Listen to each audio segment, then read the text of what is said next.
Hello fourth years. Once again we are in the RH incompatibility. Last class में हमने ये देख लिया था the how the a baby और a mother get the RH incompatibility. मैंने ये सारी images आप लोग को clear कर दिए थे. On the next slides we causes also I have deal with the causes also. Causes ये सारे हो चुके हैं. Next today I'll teach you the sign and symptoms of this RH incompatibility. क्या क्या sign and symptoms दिखते हैं. Mildest form RH incompatibility के ये सारे symptoms बताने जा रही हैं आप लोगों को. Hemolysis. See the destruction of RBCs. मैंने बताया था RH इनकम्पैटिबिलिटी का सबसे इम्पॉर्टेंट सिम्टम्स यही होगा कि हीमोलाइसिस. जितने भी एंटीबॉडीज़ बनेंगे वो एंटीबॉडीज़ फीटस के RBCs को डिस्ट्रॉय करना शुरू कर देंगे. डिस्ट्रक्शन शुरू हो जाएगा RBCs का. That we call the hemolysis. तो hemolysis with the release of free hemoglobin into the infant circulation. Infant के सर्कुलेशन में जो फ्री हेमोग्लोबिन रहते हैं उनके डिस्ट्रक्शन स्टार्ट हो जाते हैं.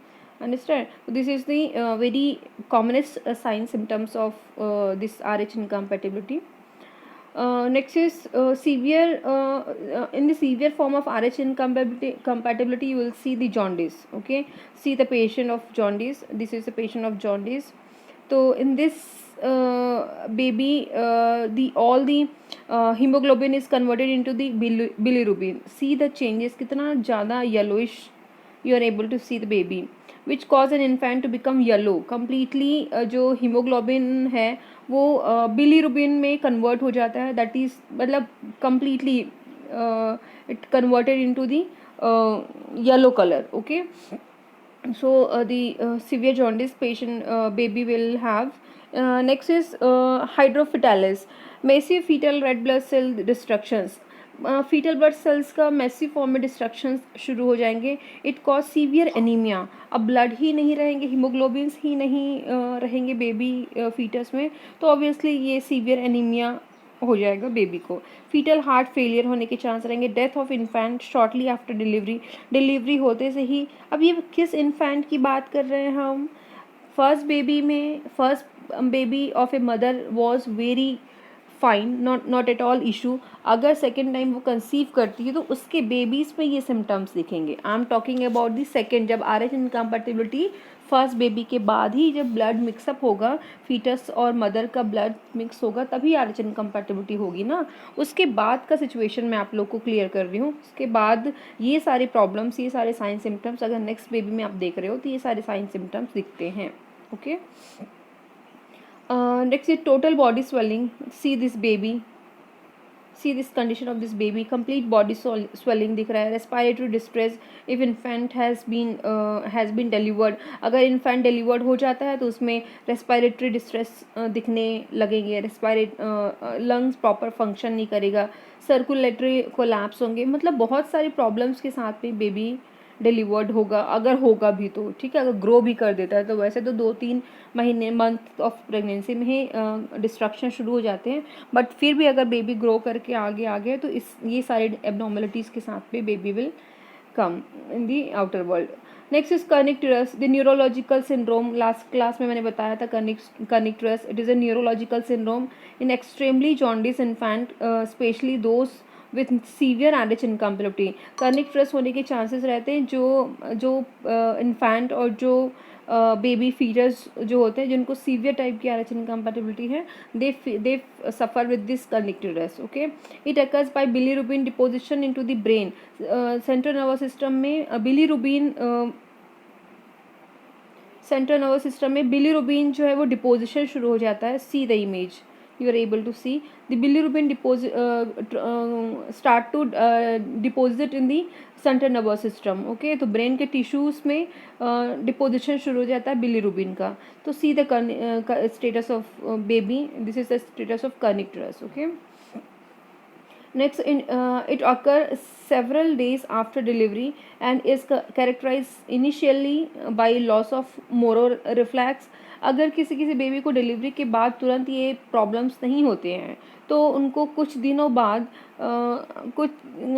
डिलीवरी को कुछ दिनों बाद उनको ये सब प्रॉब्लम्स दिख सकती है। लॉस ऑफ मोरो रिफ्लैक्सेस, मोरल रिफ्लैक्स उसको बेबी को नहीं दिखेगा, पुअर फीडिंग रहेगी, डिक्रीज एक्टिविटी, उसके अपगाज को प्रॉपर नहीं रहेंगे पैदा होते से ही। तो बहुत ही abnormal IUGR you can also say. तो इस टाइप का बेबी डेवलप होके बाहर निकलेगा, ठीक है। लेटर ऑन क्या होता है, अगर बेबी नॉर्मल आ गया उसके बाद ही करने हाई पिच्ड श्रिल क्राई में develop along with the unusual posturing. Baby कभी भी बहुत श्रिलिंग क्राई करने लगेगा, बहुत हाई पिच्ड में चिल्लाएगा, नॉर्मल बेबी की तरह वो नहीं रहेगा। बल्जिंग फॉन्टनल्स बल्ज रहेंगे, सीजर्स आएंगे उसको बेबी को, ठीक है। तो ये सारे सिम्टम्स इस टाइप के RH इनकम्पैटिबिलिटी पेशेंट्स को, बेबीज़ को दिखते हैं। डिक्रीज्ड मसल टोन वर्क नहीं करेगा, एक्टिविटी कम रहेगी, मूवमेंट डिसऑर्डर्स रहेंगे, बेबी को मूव करने में problem, means you can imagine the baby without sufficient RBCs, बिना हीमोग्लोबिन ब्लड के कोई बेबी कैसे नॉर्मल ग्रो हो सकता है। तो you can understand the status of that fetus. High pitched hearing loss, complete hearing, high pitched hearing loss रहेगा, ठीक है। डिक्रीज मेंटल एबिलिटी, क्योंकि न्यूरोलॉजिकल प्रॉब्लम ऐसी हो रही है, मेंटल एबिलिटीज़ डिक्रीज हो जाएंगी। इन्फेंट में डाई सडनली, कभी भी बेबी डाई हो सकता है, तो उसके लाइफ की कोई एश्योरिटी नहीं रहती है अगर नॉर्मल डिलीवरी हो भी गई है ऐसे बेबी की, तो ठीक है। Next is detection. There are no any physical symptoms that would allow the women to detect और on her own if she is RH incompatible with her baby. ऐसा कोई डिटेक्शन के लिए कोई ऐसा फिजिकल सिम्टम्स, डिटेक्शन के लिए ऐसा कोई फिजिकल सिम्टम्स नहीं है। जो मैंने सिम्टम्स अभी बताए हैं वही सारे सिम्टम्स दिखते हैं, तो और कोई अलग से ऐसे मदर को और कोई ऐसे सिम्टम्स नहीं दिखता है, okay. If the women just found out she is pregnant, one of the first and most important test she should expect is blood type.